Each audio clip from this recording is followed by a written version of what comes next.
আসসালামু আলাইকুম বন্ধুরা, কেমন আছেন? আশা করি ভালো আছেন সবাই।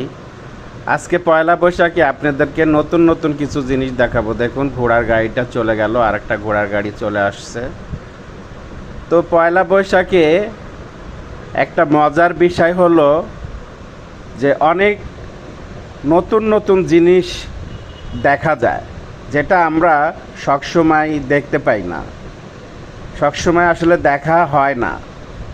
এখানে পালকি আছে, তারপরে আছে হলো নৌকা আছে, আছে হলো ডাক, বিভিন্ন ধরনের পাখি আছে, তারপরে আছে হলো আপনার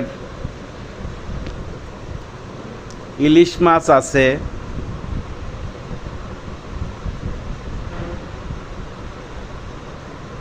দেখুন কত বড় একটি ইলিশ মাছ, আমি আপনাদেরকে দেখানোর চেষ্টা করতেছি। এই যে দেখুন, এখানে বাঘ আছে, জিরাফ আছে, তারপরে হলো হাতে বানানো কিছু পতাকা আছে, দোয়েল পাখি আছে, কুলা আছে, বাঁশি আছে, মাথাল আছে।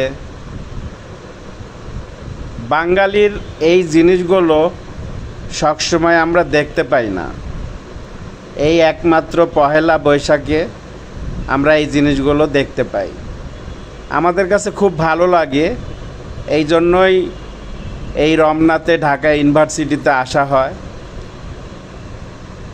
ইলিশ মাছ আমরা সবসময় দেখি, এই জিনিসটা আমরা সবসময় দেখি না। দেখুন কত সুন্দর করে হাতে বানাইছে পতাকা, বিভিন্ন কালার করে।